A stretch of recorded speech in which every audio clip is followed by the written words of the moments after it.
রাস্তার কাজের জন্য পাথর এনে রেখেছি। আমি আমার বাচ্চার খেলার জন্য সেখান থেকে ২ থেকে ৩টা পাথর নিয়েছি। এতে কি আমার গুনাহ হবে? তাছাড়া ১-২টা নয়, বরং এর চেয়ে বেশি পাথর সাধারণত অপচয় হয়। এদিক সেদিক পড়ে থাকে সাধারণত। প্রিয় দর্শক, রাস্তার যে পাথর, সে পাথরগুলোর মালিকানা যেহেতু আপনার না, সেগুলো আপনি আসলে নিতে পারেন না। আপনার বাচ্চার জন্য ১ টি বা ২ টি ছোট পাথর নিলেন, এতে হয়তো অনেক বড় কোনো ক্ষতি হবে না। সেটাও আসলে জায়েজ হবে না।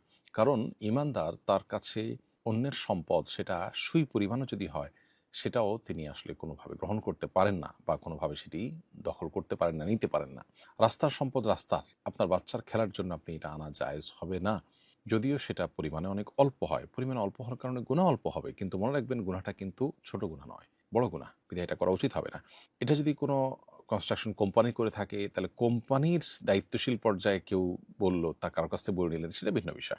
এখন আপনি যেটা বললেন যে অনেক পাথর তো অপচয় হয়। তো অপচয় হয়, সেটা তো ভিন্ন বিষয়। অনেক ক্ষেত্রে দেখা যায় পড়ে যায়। পড়ে যায়, সেটা তার ইচ্ছার বাইরে। কিন্তু আপনি ইচ্ছাকৃত নিয়ে আসছেন। ২ টা কিন্তু ২ জিনিস। কারোর জিনিস তার অজান্তে পড়ে গেছে, সেটা তো এক জিনিস। এর মানে এই না যে আপনি তার পকেট থেকে নিতে পারেন। তার পকেট থেকে অনেক টাকাতে পড়েও যায়। সেই অজুহাতে কি আপনি তার পকেট থেকে নিতে পারেন? ঠিক একইভাবে তার পাথরের কিছু অংশ নষ্ট হতে পারে। এটা রাষ্ট্রের সম্পদ হতে পারে, কোনো কনস্ট্রাকশন কোম্পানির সম্পদ হতে পারে। তো এইভাবে আনা জায়েজ নয়। আমাদের বাচ্চাদেরকে বোঝাতে হবে, বাবা এটা তো আমাদের নয়। এটা আমরা নিতে পারি না। সবকিছু মনে চাইলে আমাদের নিতে হবে, এটা কোনো কথা নয়। বিধায় বাচ্চাদেরকে সহনশীলতা শেখানো এবং প্রয়োজনে বিকল্প কোনো পথ থেকে সেটির ব্যবস্থা করা আমাদের কর্তব্য। ইমাম মেহরাবে আসার আগেই মুয়াজ্জিন একামত দিলে একামত হবে কিনা? উত্তর হলো হ্যাঁ, একামত হবে, কোনো অসুবিধা নেই। কোরআনের আয়াতে কলম দিয়ে মার্ক করা যাবে কিনা?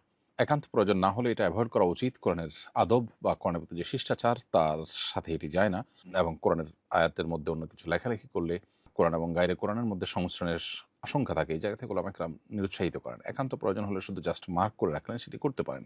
যতটুকু করলে কোরআনের শান এবং মর্যাদার পরিপন্থী না হয় এবং দৃষ্টিকটু না হয় এবং কোরআন এবং গায়রে কোরআন মিশে যাওয়ার আশঙ্কা না থাকে, ততটুকু হলে আপনি সেখানে কোনো পাশে কোনো নোট লেখা কিংবা দাগ দিয়ে রাখা, এটা জায়েজ আছে। ভার্সিটিতে নারী শিক্ষার্থীরা গায়রে মাহরাম পুরুষের সামনে প্রেজেন্টেশন দিতে পারবে কিনা? পর্দা রক্ষা করা সবার জন্য কর্তব্য। পর্দা রক্ষা করে যদি দেওয়ার কোনো পদ্ধতি থাকে, এটা জায়েজ হবে। কিন্তু মূলত সহশিক্ষার পরিবর্তে শরিয়া আমাদেরকে মেয়েদের জন্য, মেয়েদের মতো ক্যাম্পাস, তাদের মতো টিচার এবং পুরো অ্যারেঞ্জমেন্ট রেখে তাদের জন্য শিক্ষার ব্যবস্থার কথা মূলত ইসলাম বলে। সো সেই জিনিসটা আমাদের করা উচিত। যদি কোনো কারণে এরকম করতে হয়, তাহলে সেক্ষেত্রে শরিয়াই পর্দা মেইনটেইন করে এটি করা যেতে পারে। কিন্তু এটি ফিতনা থেকে মুক্ত হওয়া খুবই কঠিন। আর ফিতনা মুক্ত না হলে সেটি আসলে শরিয়া দৃষ্টিকোণ থেকে পুরোপুরি জায়েজ বা বিধেয়, এই কথা বলা খুবই কঠিন। রাস্তার পাশে অনেক ভিক্ষুক কোরআন তেলাওয়াত করে আর মানুষ তাকে ভিক্ষা দেয়, এটা কি সঠিক? উত্তর হলো যে, কোরআনে কারীমের তেলাওয়াত ইবাদত। আর ইবাদত আল্লাহর সন্তুষ্টির উদ্দেশ্যেই করতে হবে। আপনি কোরআনে কারীমের তেলাওয়াত করছেন যেন মানুষ আপনাকে টাকা দেয়, এটা অবশ্যই গর্হিত কাজ এবং অনুচিত কাজ। বিধায় কোরআনে কারীমের তেলাওয়াত করে ভিক্ষা করার চাইতে আপনি অন্য কোনো কাজ করুন এবং তার বিনিময়ে মানুষের কাছে সহযোগিতা চান।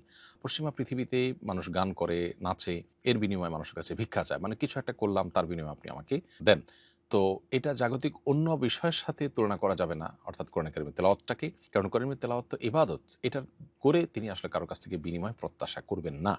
অতএব তিনি যদি তেলাওয়াত করে তার বিনিময় আশা করেন এবং ভিক্ষা নেন, তো সেটা অনুচিত কাজ। বরং অন্য কোনো কাজ করে তিনি মানুষের কাছ থেকে মানুষকে বিনোদন দিলেন শরিয়ার সীমানার মধ্যে থেকে, তার বিনিময়ে তিনি গ্রহণ করলেন, সেটা জায়েজ হতে পারে। কোরআনে কারীমের তেলাওয়াত এমনিতে তিনি অবসর আছেন, তেলাওয়াত করছেন, সেটা ভিন্ন কথা। আমার খালু ব্যবসা করার জন্য মানুষের কাছে অনেক ঋণ নিয়েছে, সেগুলোর চাপে তিনি এখন মানসিক ট্রমার মধ্যে আছেন। এক্ষেত্রে আমার খালা তার জাকাতের টাকাটা ঋণ পরিশোধের জন্য খালুকে দিতে পারবে কি না? উত্তর হলো যে, স্বামী তার স্ত্রীকে জাকাত দিতে পারবে না। কারণ হলো, স্ত্রীর ভরণ-পোষণ দেওয়া স্বামীর উপর অবশ্য কর্তব্য। অতএব স্ত্রী তো দরিদ্র হতে পারে না যদি স্বামী সচ্ছল হয়। কারণ স্বামীর উপর তো কর্তব্যই স্ত্রীর ভরণ-পোষণ দিয়ে তাকে সুস্থ স্বাভাবিকভাবে জীবনযাপন করতে ব্যবস্থা করা। অতএব তিনি জাকাত কোন হিসাবে দিতে পারবেন? জাকাত দিতে পারবেন দুস্থকে, অসহায়কে, যে চলতে পারে না। স্ত্রীর তো স্বামী সচ্ছল হওয়ার কারণে সে অপশন নাই। এজন্য কখনোই স্বামী তার স্ত্রীকে জাকাত দিতে পারবে না। তবে স্ত্রী তার স্বামীকে জাকাত দিতে পারবে কিনা, এটা নিয়ে বিতর্ক রয়েছে। ইমাম আবু হানিফা রাহিমাহুল্লাহর মতে এটি জায়েজ নয়। আর ইমাম শাফি, ইমাম আহমদ বিন হাম্বল, ইমাম মুহাম্মদ রাহিমাহুল্লাহ সহ জমহুর উলামায়ে মতে এটি জায়েজ আছে। অর্থাৎ স্ত্রী স্বামীকে জাকাত দিতে পারেন। কারণ স্ত্রীর প্রতি স্বামীর ব্যয়ভার বহন করা কর্তব্য না, বিধায় তিনি তাকে দিতেই পারেন। এক লোক আমাদের বাজারে প্রতিদিন একটি হাতি নিয়ে টাকা উঠায়। টাকা না দিলে হাতি দিয়ে ক্ষতি করে। হাতিকে আমরা টাকা দেব কেন? আর এভাবে মানুষের কাছ থেকে টাকা তোলা জায়েজ কিনা? না, অবশ্যই এভাবে টাকা তোলা জায়েজ হতে পারে না, কারণ এটা এক প্রকার চাঁদাবাজি এবং মানুষকে জিম্মি করে টাকা নেওয়ার শামিল। বিধায় এ ধরনের কাজ থেকে তার বিরত থাকা উচিত এবং আল্লাহকে ভয় করা উচিত। আর আপনাদের জন্য টাকা দেওয়া জায়েজ নয়। হ্যাঁ, ক্ষতি থেকে রক্ষার জন্য কেউ টাকা দিলে সেটি তো ভিন্ন বিষয়, সেটি দিলে আপনার গুনাহ হবে না। আর কেউ স্বেচ্ছায় যদি দেন খুশি হয়ে, এটা তার ব্যাপার, সেটাও গুনাহ হওয়ার কোনো কারণ নেই।